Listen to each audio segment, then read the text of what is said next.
Om Shanti.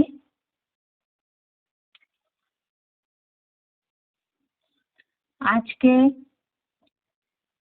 Bhagavad Gita class में श्लोक number है तीसरे अध्याय का 11वां श्लोक, अध्याय 3, श्लोक नंबर 11।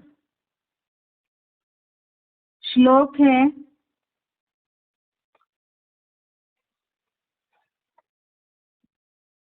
देवान् भावयतानेन ते देवा भावयन्तु वः परस्परं भावयन्तयः श्रेयः परमवाप्स्यस्त। श्लोक दोबारा, देवान् भावयतानेन ते देवा भावयन्तु वः परस्परं भावयन्तयः श्रेयः परमवाप्स्यस्त। संधि विच्छेद श्लोक का देवान् भावयत अनेन ते देवा भावयन्तु वः परस्परं भावयन्तयः श्रेयः परम अवाप्स्यस्त। संधि विच्छेद दोबारा, देवान् भावयत अनेन ते देवा भावयन्तु वः परस्परं भावयन्तयः श्रेयः परम अवाप्स्यस्त। शब्दों का अर्थ है, अनेन अर्थात इससे, देवान अर्थात देवों को, भावयत अर्थात संतुष्ट करो, ते देवा अर्थात वे देवता, वह अर्थात तुमको, भावयन्तु अर्थात संतुष्ट करे, परस्परम अर्थात एक दूसरे को, भावयन्त अर्थात तृप्त करते हुए, परम श्रेयः अर्थात परम कल्याण को, अवाप्स्यस्त अर्थात प्राप्त करो। शब्दों का अर्थ दोबारा, अनेन अर्थात इससे, देवान अर्थात देवों को, भावयत अर्थात संतुष्ट करो, ते देवा अर्थात वे देवता, वह अर्थात तुमको, भावयन्तु अर्थात संतुष्ट करे, परस्परम अर्थात एक दूसरे को, भावयन्तयः अर्थात तृप्त करते हुए, परम श्रेयः अर्थात परम कल्याण को, अवाप्स्यस्त अर्थात प्राप्त करो। श्लोक का अर्थ है, इससे देवों को संतुष्ट करो, वे देवता तुमको संतुष्ट करे, एक दूसरे को तृप्त करते हुए परम कल्याण को प्राप्त करो। इससे देवों को संतुष्ट करो, वे देवता तुमको संतुष्ट करे, एक दूसरे को तृप्त करते हुए परम कल्याण को प्राप्त करो।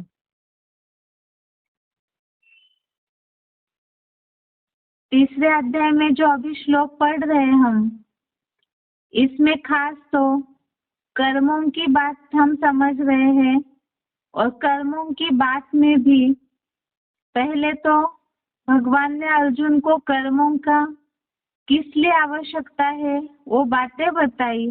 प्रकृति से सब बंधे हुए हैं, इसीलिए कर्म करना जरूरी है, और साथ साथ ही हठयोगी भी नहीं बनना है, नियत किए हुए कर्मों को करना ही है।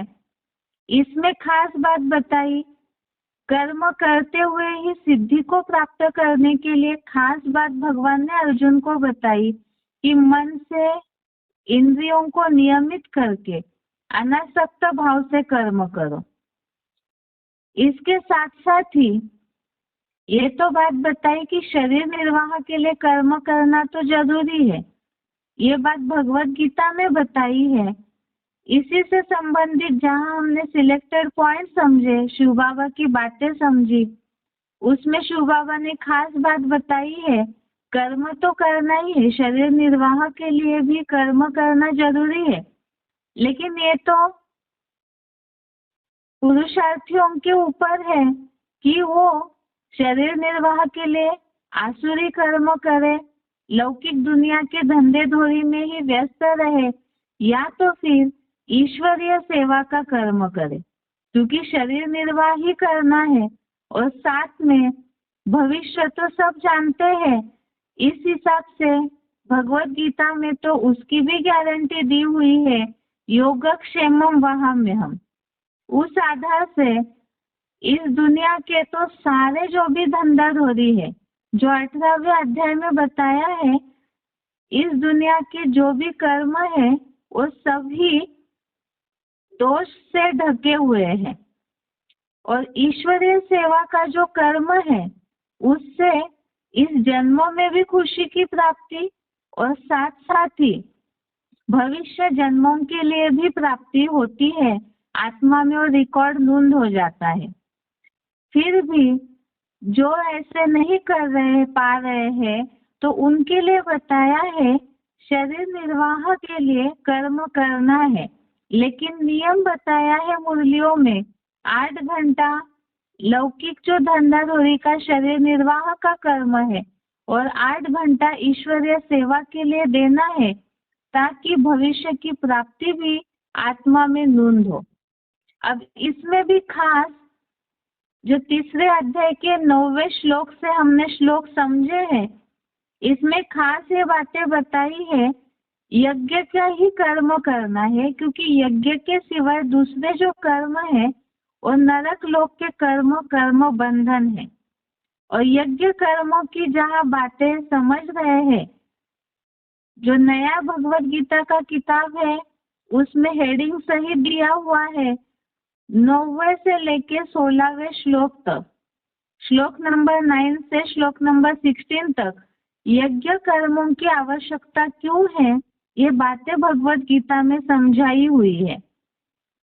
इसमें भी खास ये बातें हमने अभी 9वें और 10वें श्लोक में समझी कि यज्ञ सेवा भी करनी है तो दैहिक आसक्ति छोड़ करके करनी है, और यज्ञ सेवा या यज्ञ की शुरुआत, यज्ञ निर्माण क्यों हुआ, उसके लिए भी हमने समझा कि सृष्टि के आदि काल में ही जहाँ मानसी प्रजा को पैदा किया, उसके साथ साथ ही यज्ञ रचा गया, और उस अविनाशी रुद्र ज्ञान यज्ञ से मानसी प्रजा को प्रजापति ने कहा कि इससे सत्व प्रधान सृष्टि की वृद्धि करो। हमने पॉइंट के साथ साथ इस श्लोक को समझा है। वास्तव में यज्ञ माना क्या है, तो ईश्वरीय ज्ञान ही वास्तव में यज्ञ है, ज्ञान का यज्ञ है, जिसमें ज्ञान और योगाग्नि की लगातार अविनाशी अग्नि जलते रहती है, और इस यज्ञ की बढ़ोतरी करना है, वृद्धि करना है, तो उसके लिए ज्ञान की सेवा करनी है, तभी बढ़ोतरी होगी। अब ये जो मानसिक प्रजा तैयार हुई है, इसमें भी तो अलग अलग प्रकार की प्रजा है। इस यज्ञ से ही सबकी इष्ट कामनाओं की पूर्ति होती है, अर्थात अतीन्द्रिय सुख की। वास्तव में जो लौकिक दुनिया के लोग हैं, वो भगवत गीता के इस यज्ञ की बात को, यज्ञ सेवा की बात को तो लौकिक दुनिया के जो यज्ञ है उस हिसाब से लेते हैं, अर्थात भौतिक जो पदार्थों का, भौतिक जो अग्नि है पंच तत्वों की, उसके द्वारा जो ईंटों से बना हुआ यज्ञ रचा जाता है, उस यज्ञ की सेवा करने से प्राप्ति होगी, ऐसे समझा जाता है। लेकिन हमने दूसरे अध्याय में भगवत गीता में इन बातों को समझा है। जिस तरह से भक्ति मार्गीय क्रियाकांड या जो भी ऐसी बातें करते हैं वो सभी वास्तव में बता दिया कि वो बहुत ऐसी दिखावटी बातें तो करते हैं, लेकिन इससे जो प्राप्ति होनी चाहिए वो प्राप्ति नहीं होगी, क्योंकि भक्ति मार्ग तो अल्पकाल की प्राप्ति कराता है और यह अतीन्द्रिय सुख की सदा काल की प्राप्ति करने के लिए ही एक ज्ञान यज्ञ है। इसमें जितनी तन मन धन की आहुति देंगे तो उतना ही इष्ट कामनाओं की पूर्ति होगी। अब इसके साथ साथ ही जैसे एक शर्त बताई, दैहिक आसक्ति छोड़कर ईश्वरीय सेवा का कर्म करना है। यज्ञ सेवा, यज्ञ कर्म ही वास्तव में ईश्वरीय सेवा है। दूसरी बात हमने समझी, सत्व प्रधान सृष्टि की रिद्धि करो, अर्थात ही जितना सात्विक ज्ञान अव्यभिचारी ज्ञान सुनाएंगे निस्वार्थ भावना से, केवल शिव बाबा से जोड़ने की भावना से ही ज्ञान की सेवा करेंगे तो उतना ही सत्व प्रधान सृष्टि की बढ़ोतरी होगी। अब आज के श्लोक में तीसरी बात बताई है कि इस यज्ञ से तो अनेक जुड़े हुए लोग हैं, जो मानसी प्रजा तैयार हुई। वास्तव में जो मुरलियों में हमने समझा है कि अंत में तो सारी दुनिया को ही इस ज्ञान यज्ञ कुंड में स्वाहा होना है, लेकिन अभी फिलहाल जो भी ऐसे यज्ञ से जुड़े हुए हैं तो उनके भाव से यह बताया कि इससे देवों को संतुष्ट करो, वे देवता तुमको संतुष्ट करे। भगवत गीता के इस श्लोक को तो लौकिक दुनिया वाले ये समझते हैं कि यज्ञ करने से जो आसमान में ऊपर देवताएं हैं स्वर्ग लोक में, वे संतुष्ट हो जाते हैं।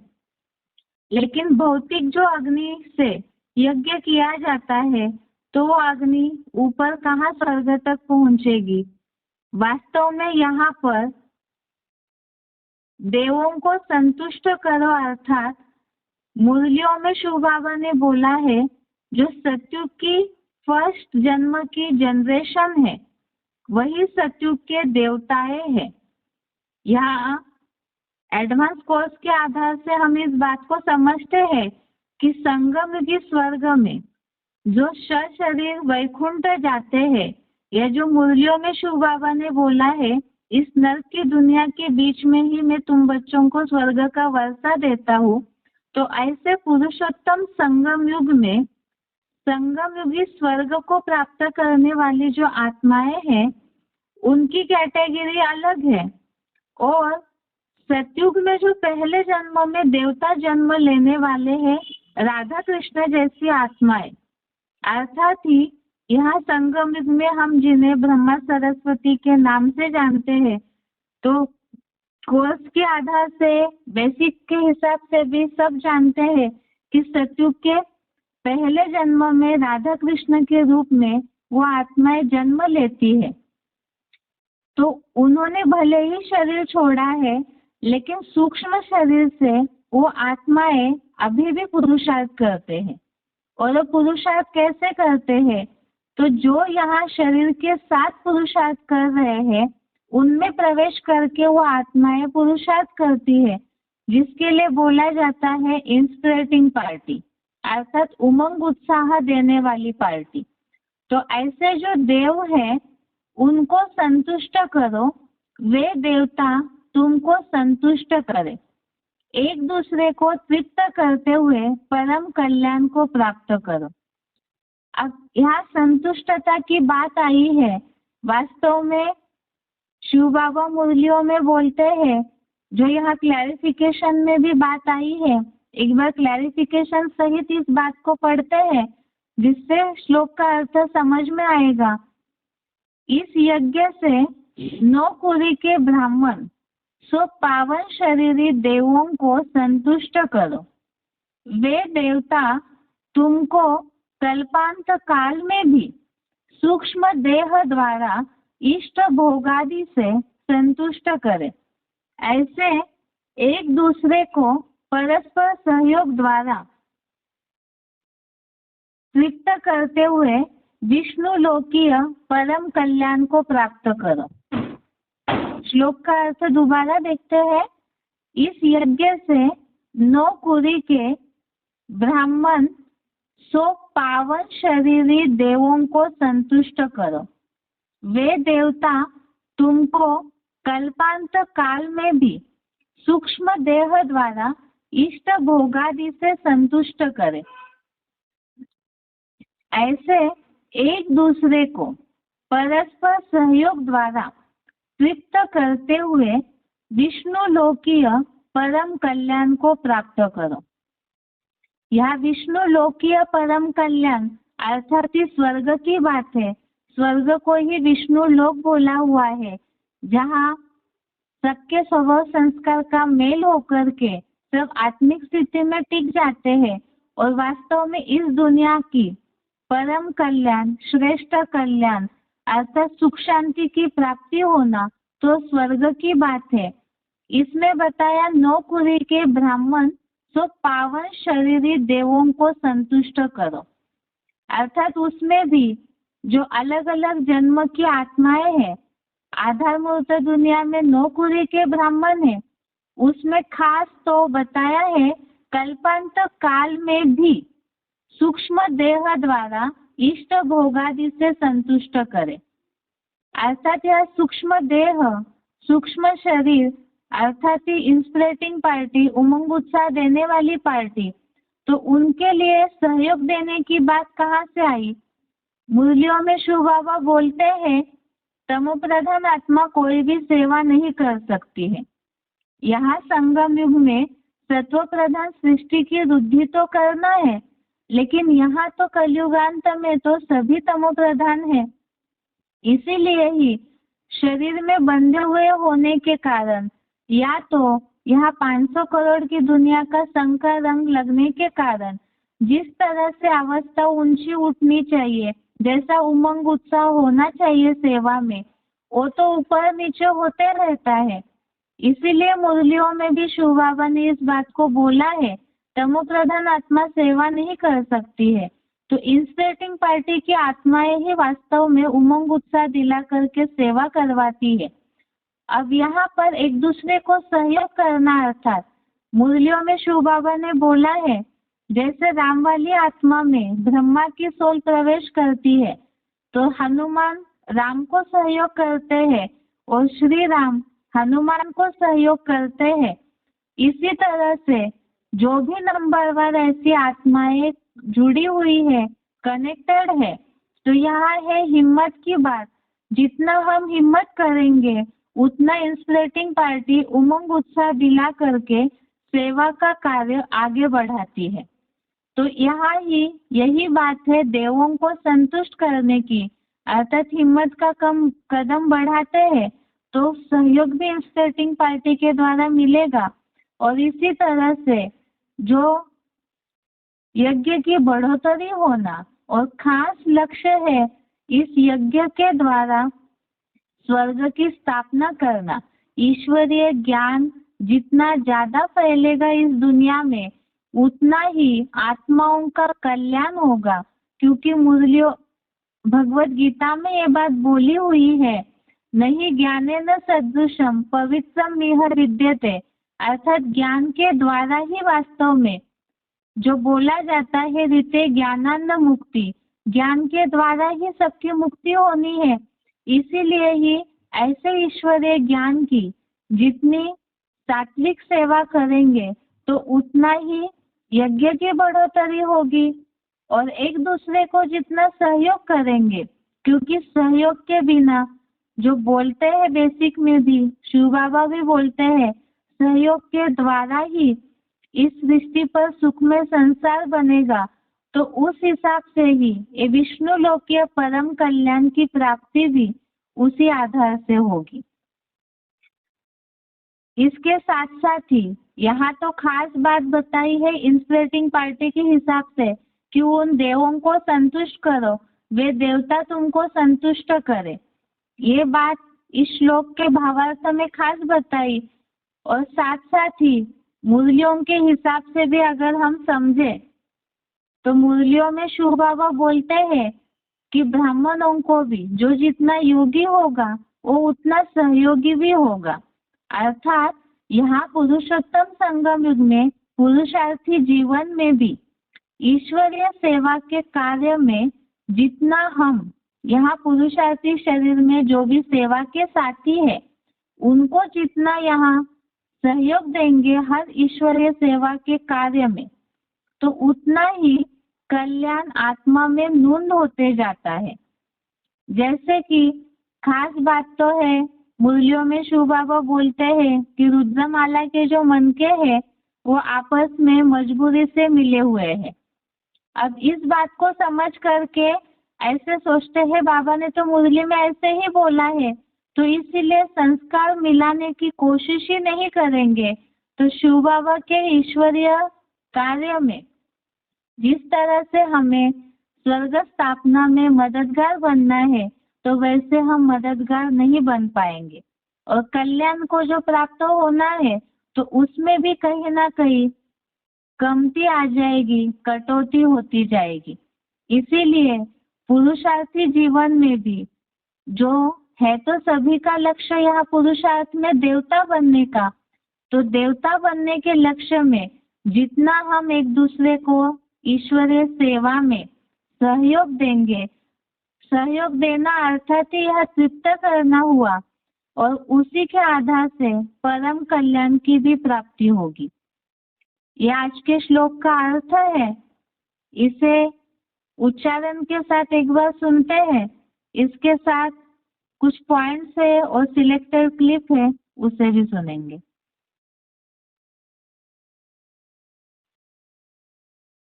देवान् भावयतानेन ते देवा भावयन्तु वः परस्परं भावयन्तः श्रेयः परमवाप्स्यथ। इस यज्ञ से श्रेष्ठ खुरी के ब्राह्मण सो पावन शरीरी देवों को संतुष्ट करो। वे देवता तुमको कल्पांतकाल में भी सूक्ष्म देह द्वारा इष्ट भोगादि से संतुष्ट करें। ऐसे एक दूसरे को परस्पर सहयोग द्वारा तृप्त करते हुए विष्णु लोकीय परम कल्याण को प्राप्त कर। देवान् भावयतानेन ते देवा भावयन्तु वः परस्परं भावयन्तः श्रेयः परमवाप्स्यथ। इस यज्ञ से श्रेष्ठ कुरी के ब्राह्मण सो पावन शरीरी देवों को संतुष्ट करो। वे देवता तुमको कल्पांतकाल में भी सूक्ष्म देह द्वारा इष्ट भोगादि से संतुष्ट करें। ऐसे एक दूसरे को परस्पर सहयोग द्वारा तृप्त करते हुए विष्णु लोकीय परम कल्याण को प्राप्त कर।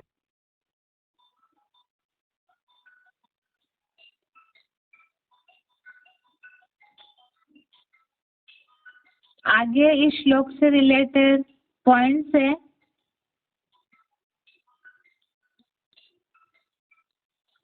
अव्यक्तवाणी का पॉइंट है 15 दिसंबर 79, अव्यक्तवाणी डेट 15 दिसंबर 79। पॉइंट है एक दूसरे को बाप के गुणों का व स्वयं की धारणा के गुणों का सहयोग देते हुए गुणमूर्त बनाना, यह सबसे बड़े से बड़ी सेवा है। पॉइंट दोबारा, एक दूसरे को बाप के गुणों का व स्वयं की धारणा के गुणों का सहयोग देते हुए गुणमूर्त बनाना, यह सबसे बड़े से बड़ी सेवा है। यहाँ बात आई है गुणों के द्वारा सहयोग देने की, धारणाओं के द्वारा सहयोग देने की। दूसरा पॉइंट है अव्यक्तवाणी डेट 1 जनवरी 86, अव्यक्तवाणी डेट 1 जनवरी 86। पॉइंट है शक्तिशाली संकल्प का सहयोग विशेष आज की आवश्यकता है। संकल्प से सहयोग देना इस सेवा को बढ़ाना है। वाणी से शिक्षा देने का समय बीत गया। जितना जो सूक्ष्म चीज होती है वह ज्यादा सफलता दिखाती है। वाणी से संकल्प सूक्ष्म है ना। पॉइंट दोबारा, अव्यक्तवाणी तारीख 1 जनवरी 86। पॉइंट है शक्तिशाली संकल्प का सहयोग विशेष आज की आवश्यकता है। संकल्प से सहयोग देना इस सेवा को बढ़ाना है। वाणी से शिक्षा देने का समय बीत गया। जितना जो सूक्ष्म चीज होती है वह ज्यादा सफलता दिखाती है। वाणी से संकल्प सूक्ष्म है ना। इस पॉइंट में खास बात बताई है संकल्प के द्वारा सहयोग देना। इसमें भी ऐसे होता है पुरुषार्थी जीवन में, जो मुरलियों में भी शिव बाबा ने बोला है कि जो विकल्प का खून बहता है सेवा करते समय, एक दूसरे के प्रति निगेटिविटी आना या एक दूसरे के प्रति कई बार वाचा से भी निगेटिविटी आना, उससे जो वायुमंडल खराब होता है। वास्तव में यहाँ स्वर्ग की स्थापना, कल्याण की स्थापना इस सृष्टि पर तभी होगी वाइब्रेशन जब पावरफुल बनेंगी। और वाइब्रेशन पावरफुल बनाने के लिए सबसे जरूरी है शुभ संकल्पों का सहयोग।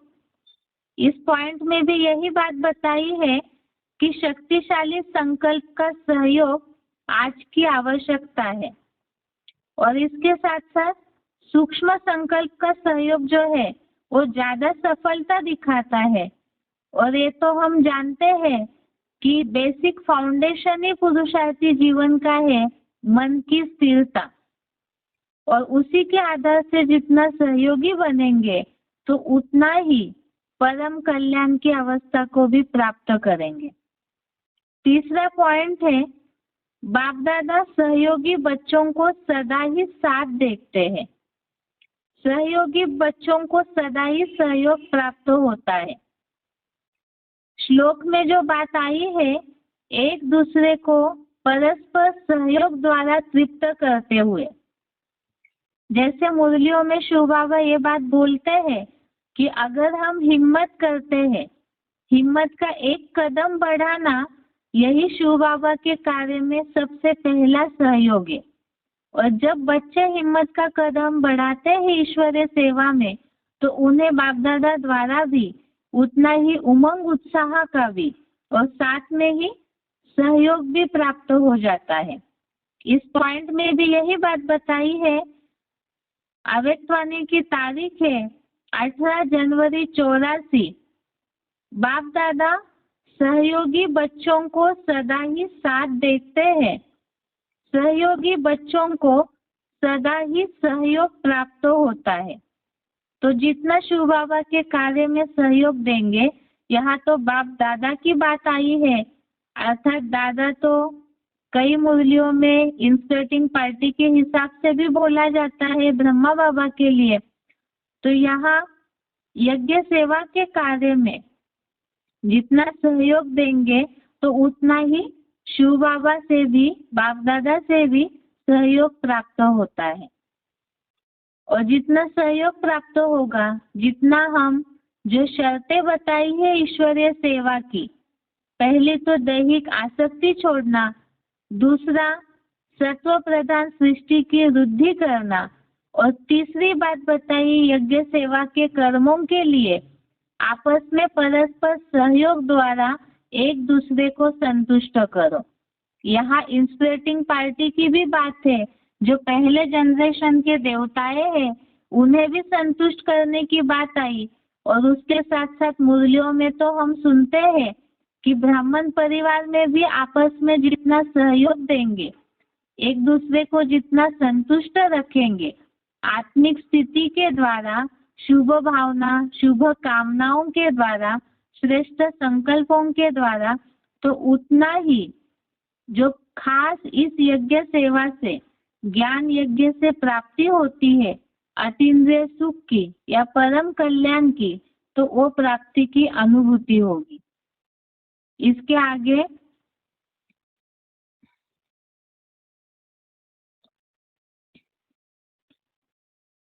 इसी श्लोक से रिलेटेड तीसरे अध्याय का 11वें श्लोक से रिलेटेड सिलेक्टेड पॉइंट है। वार्तालाप नंबर है 1731, डिस्कशन नंबर है 1731। तीसरे अध्याय में श्लोक देवान् भावयतानेन ते देवा भावयन्तु परस्परं भावयन्तः श्रेयः परमाप्स्यताः। जिससे देवात्मा को संतुष्ट करो, ये दिव्यात्मा है तुमको संतुष्ट करे। आत्मा कौन है? तुम ब्राह्मणों की दुनिया में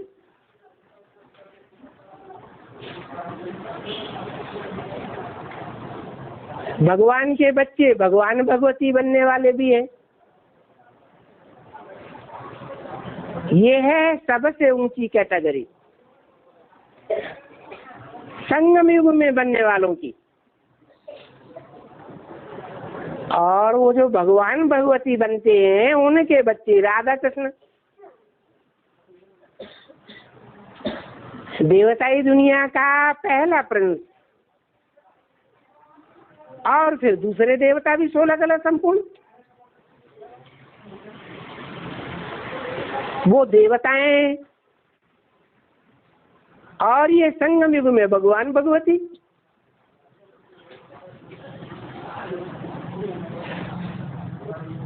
अब इस श्लोक में बताया कि देवताएं उनकी आत्माएं इस समय संगम युग में है या नहीं है? है? उनको खुश करना चाहिए या नहीं करना चाहिए? है? उनको प्रसन्न करेंगे तो वो हमारे कार्य को संपन्न कर देंगी। जैसे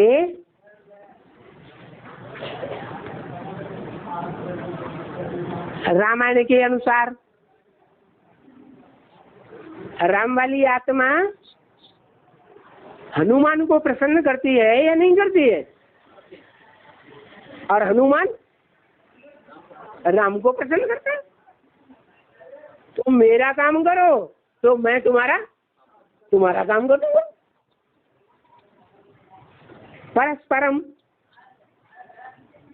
परस्पर एक दूसरे को सहयोग दे। तो ब्राह्मणों की दुनिया में बेसिक में से ढेर सारी आत्माएं हैं जो बेसिक नॉलेज पूरा लेकर के संपन्न स्टेज में लेकर के अपने शरीर का पुरुषार्थ पूरा कर लेती है। स्थूल शरीर का वो सतयुग में जाके देवता के रूप में जन्म लेंगे। परंतु अभी भी वो देवता का पुरुषार्थ कर रहे हैं। वो देवता बनने का पुरुषार्थ करने का रास्ता कोई बताने वाला है या नहीं है? है? वो तो निराकार है, उसको तो मुख ही नहीं है। तो उन देव आत्माओं को ज्ञान कैसे मिले? है जरूर वो निराकार शिव किसी मुकर्रर साकार रथ के द्वारा हम बच्चों को डायरेक्ट ज्ञान देता है और हम बच्चों में बेसिक में शरीर छोड़ने वाली अपने साकार शरीर से पुरुषार्थ को संपन्न करने वाली देवात्माएं शरीर छोड़ करके हम बच्चों में प्रवेश कर रही है। तो एक दूसरे के सहयोगी बने या नहीं बने? है बने। हाँ जी, जिनको अव्यक्त वाणी में इंस्पिरेटिंग पार्टी कहा है, इंस्पायर करती है। हम बच्चों को उमंग उत्साह देने वाली है। जैसे ब्रह्मा की अव्यक्त वाणी गुलजार दादी में आती है, हमको बहुत उमंग उत्साह देती है।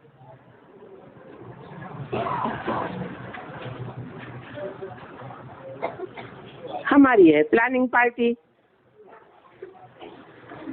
उनके पास नई दुनिया है कि वो प्लानिंग नहीं है, देव आत्माओं के पास। और हमारे पास शिव बाबा की दी हुई नई दुनिया की प्लानिंग क्या है, वो इंजीनियरिंग की पढ़ाई हम बच्चों को शिव बाबा पढ़ा रहा।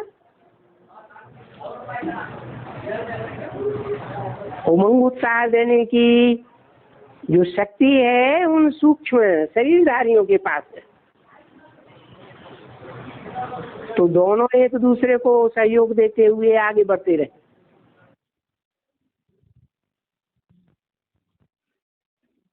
आगे का पॉइंट है सिलेक्टेड पॉइंट 298 नंबर का, सिलेक्टेड पॉइंट नंबर 298।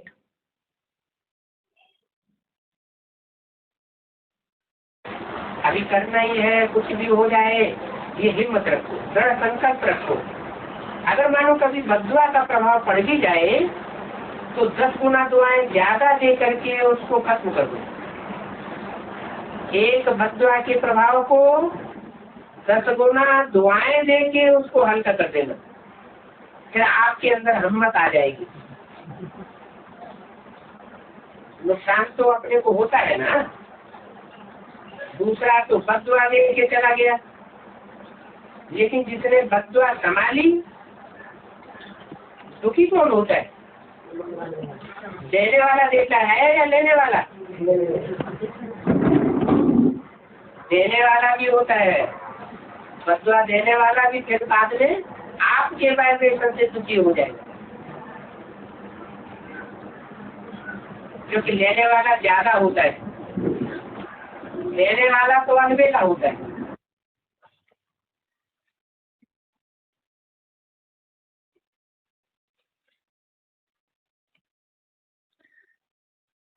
अभी जैसे हमने सिलेक्टेड पॉइंट समझे दोनों, पहला तो हमने पॉइंट में भी समझा था शक्तिशाली संकल्प के द्वारा सहयोग देना।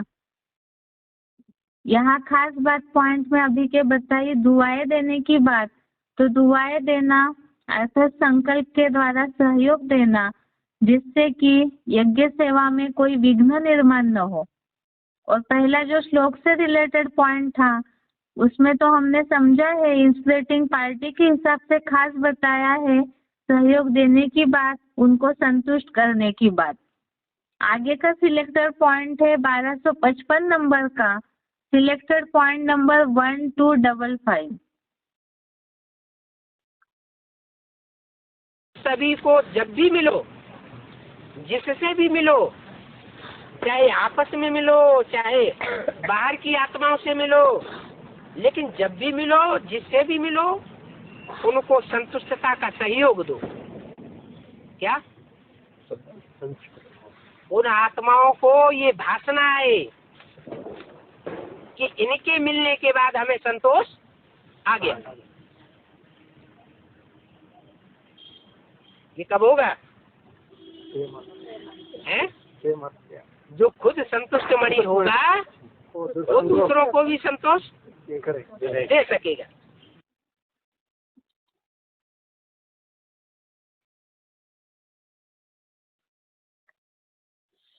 आगे का सिलेक्टेड पॉइंट है 421 नंबर का, सिलेक्टेड पॉइंट नंबर 421।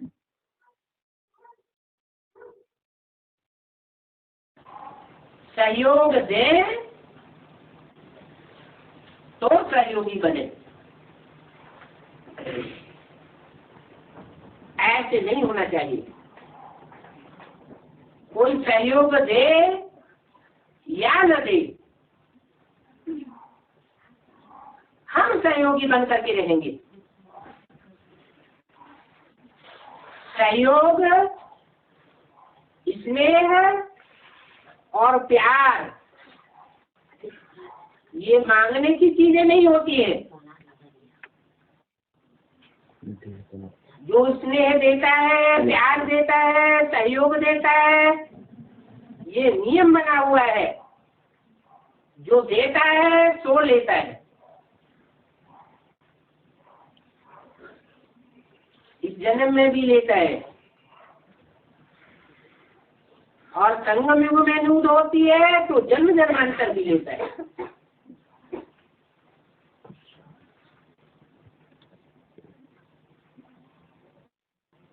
ये कर्म की थ्योरी है कि जो देता है सो रिटर्न में लेता है। द्वापर कलयुग में भी ये थ्योरी चलती रहती है। इस जन्म में हम जो देंगे अगले जन्म में हमको वापस जरूर मिलेगा। तो इसमें और सहयोग की भीख मांगने की दरकार नहीं है। कोई इसने सहयोग देता है तो इसने सहयोग देना है, ऐसा नियम बनाने की दरकार नहीं है।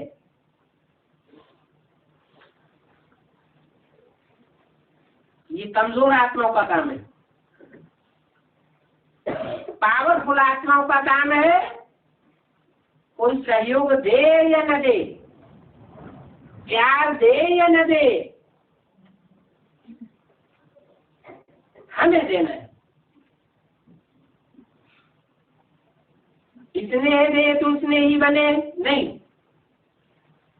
जैसे ब्रह्मा बाप हर बच्चे के प्रति सहयोगी बने, इसने ही बने, ऐसे सर्व के सदा इसने ही और सहयोगी बनो। कोई के इसने ही बनना है, कोई के सहयोगी बनना है, कोई का नहीं बनना है, ये भी उदार चित्त बच्चों का काम नहीं है। जैसे बाप दादा सदा हर बच्चे के प्रति उदार चित्त रहे, तो जो बाप के बच्चे होंगे सूर्यवंशी, उनका भी क्या काम होगा? हर आत्मा के प्रति उदार चित्त होंगे। इसको कहा जाता है बाप समान बनना।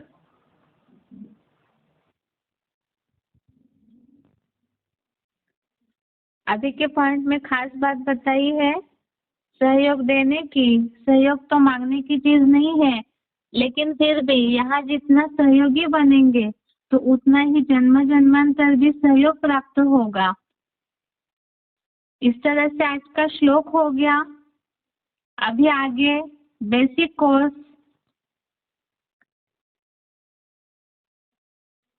बहुत सारे श्लोक ऐसे हैं जो बहुत लंबे हैं, जिससे रिलेटेड पॉइंट भी मिल रहे, इसीलिए हो सकता है कि बेसिक कोर्स की लिंक में गैप हो रहा है। इसीलिए जो पहले समझा था उसे एक बार शॉर्ट में समझ करके फिर आगे का टॉपिक देखते हैं। बात चल रही थी हमारी बेसिक कोर्स में साकार लोक की, जिसमें हमने सबसे पहले 84 लाख योनियों की बात की थ्योरी को समझा है कि मनुष्य आत्मा 84 लाख योनियों में नहीं जाती है, और क्यों नहीं जाती है उसके कारण हमने समझे थे। इसी से लिंक जुड़ा हुआ है कि मनुष्य 84 लाख योनियों में नहीं जाती है आत्माएं, तो फिर ये मान्यता कहाँ से निर्माण हुई कि मनुष्य 84 लाख जन्म लेता है। उसे ही हमने भगवत गीता के कुछ श्लोकों का उदाहरण लेकर के समझा है, दुनियावी कुछ बातों को भी लेकर के समझा है कि वास्तव में इसी साकार लोक पर मनुष्य जब अपने गुणों से ऊपर उठता है तो देवता बनता है, और जब नीचे गिरता है मानसिकता से, कर्मों से तो जानवरीय जैसे कर्म करता है, और वो जानवरीय जैसे जो कर्म करता है उसे ही दुनिया वालों ने मान्यता फैला दी कि मनुष्य जानवर रूप में जन्म लेता है।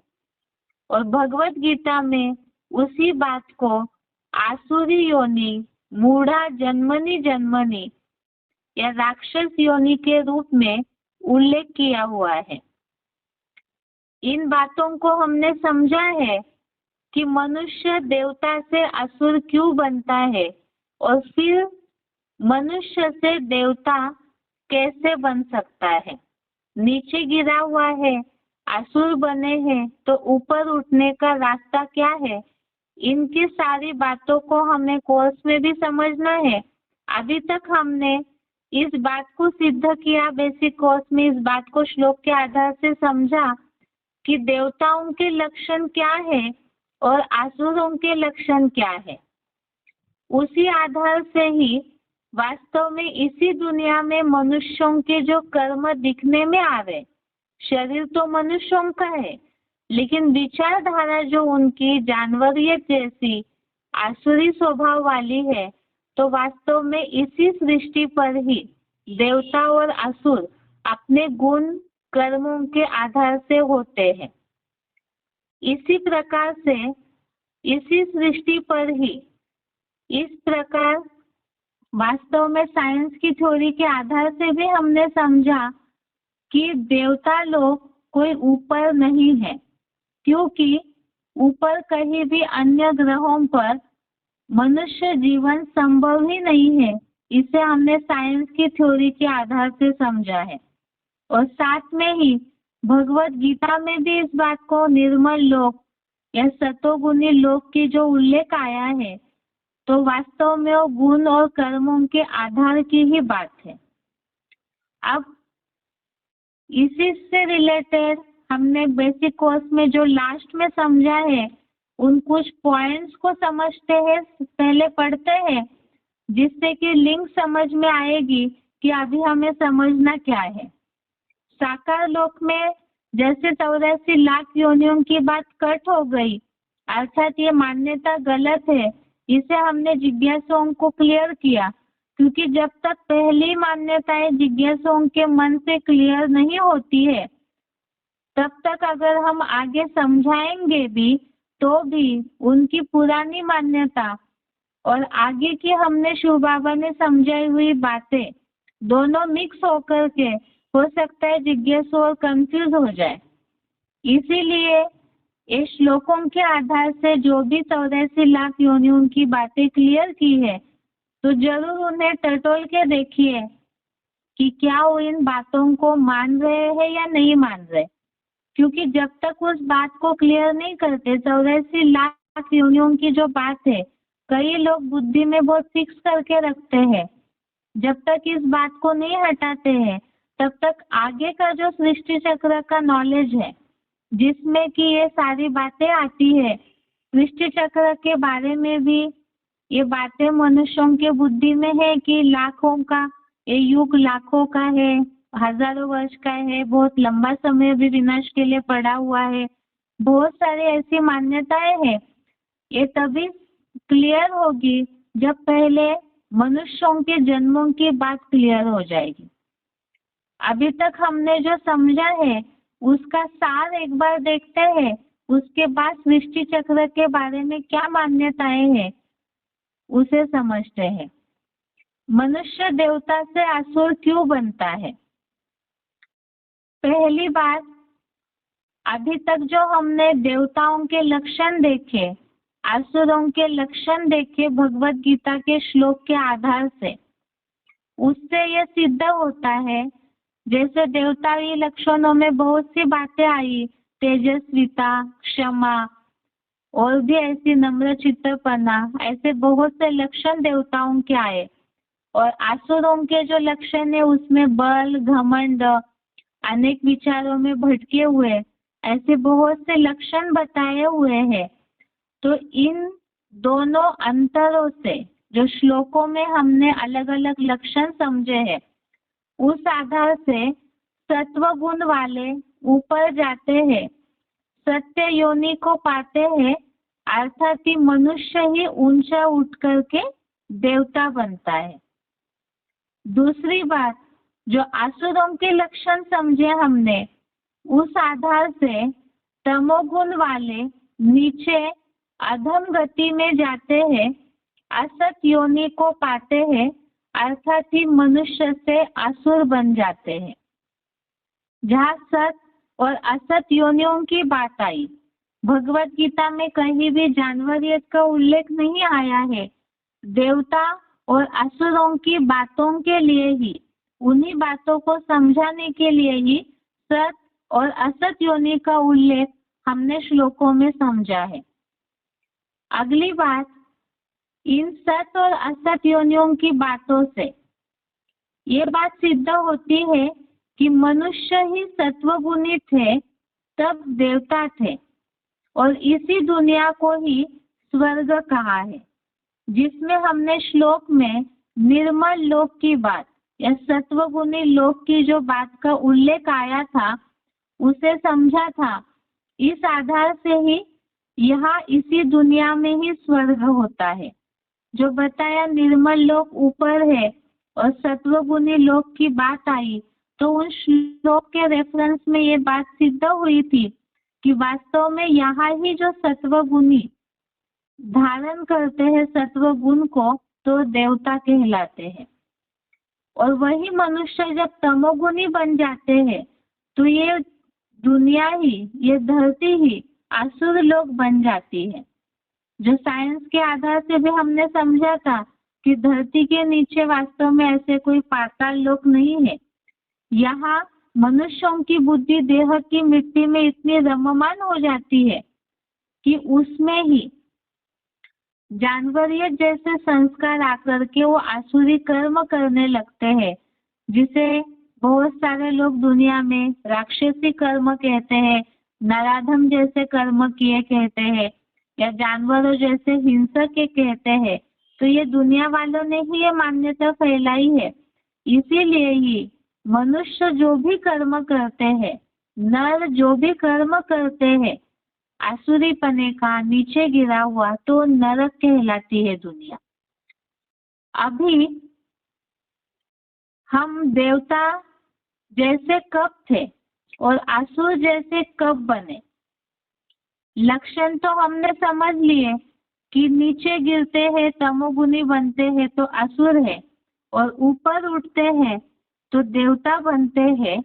ये तो लक्षण समझे हमने, लेकिन अभी बात है समय को समझने की कि देवता जैसे बने थे वो समय कब था, और असुर जैसे बने थे तो वो समय कब था, और ऐसे क्यों बन जाते हैं, और क्या अभी असुर बने हैं तो फिर से देवता बन सकते हैं, और अगर देवता बन सकते हैं तो कब बन सकते हैं और कैसे बन सकते हैं।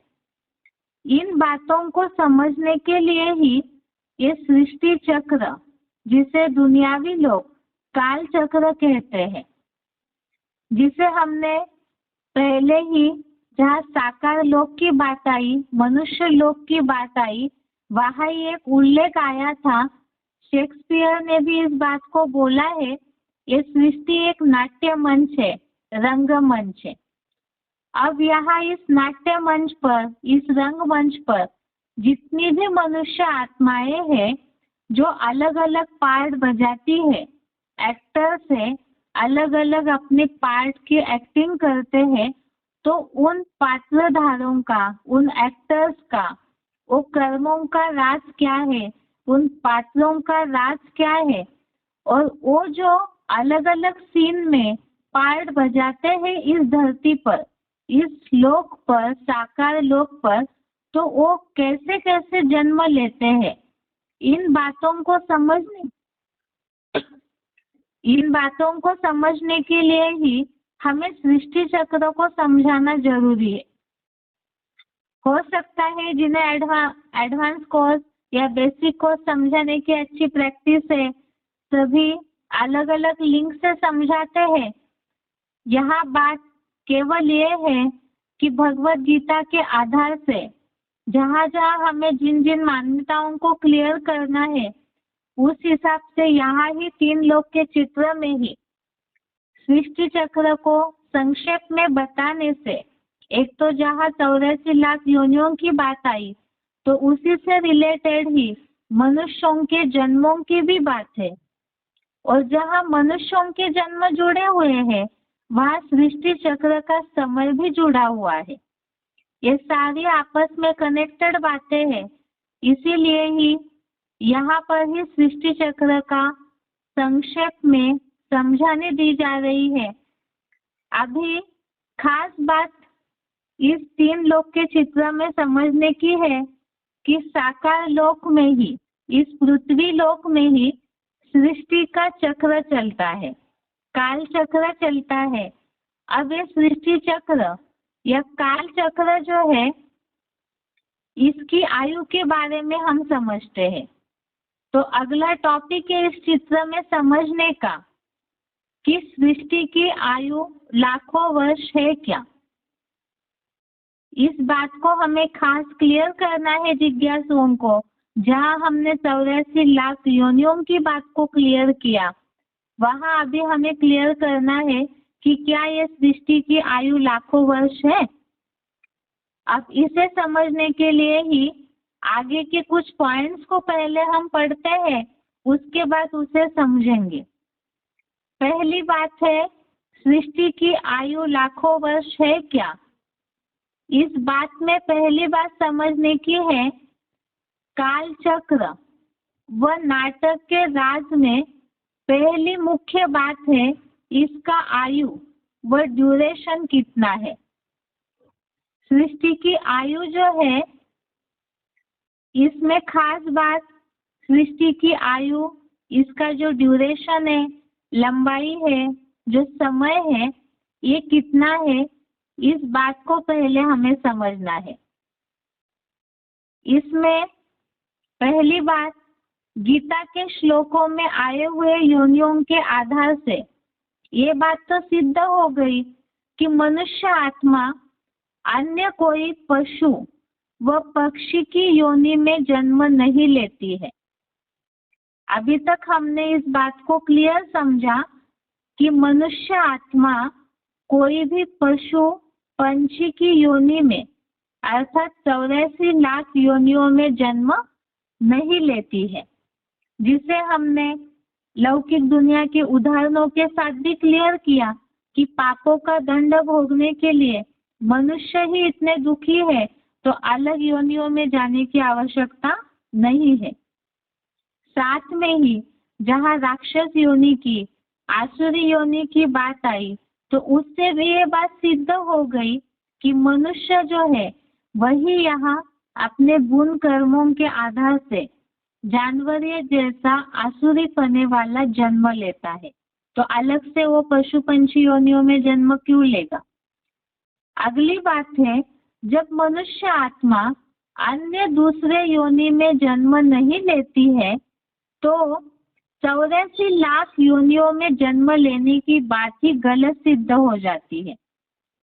इस बात को भी हमने समझा है कि जब पशु पंछी योनियों में जन्म ही नहीं लेती है तो 84 लाख योनियों की बात ही गलत है, जिसे हमने इस बात को समझा था कि पुरातन जमाने के लोग जो है, जिन्होंने भी शास्त्र बनाए, बहुत सारे शास्त्रों में इंटरप्रिटेशन होता गया सात्विक अवस्था के बाद, तो मनुष्य जन्म का कोई हिसाब ही न पूछ पाए, इसीलिए 84 लाख योनियों में डाल दिया।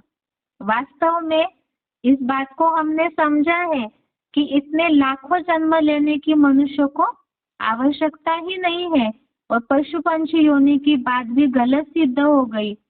शास्त्रों में ही 2 अलग प्रकार की बातें आई है, जैसे पुनर्जन्म की बातों का उल्लेख हमने समझा था, शिखंडी का उल्लेख आया, उसके बाद द्रौपदी भी पूर्व जन्म में शिव भक्तिन थी।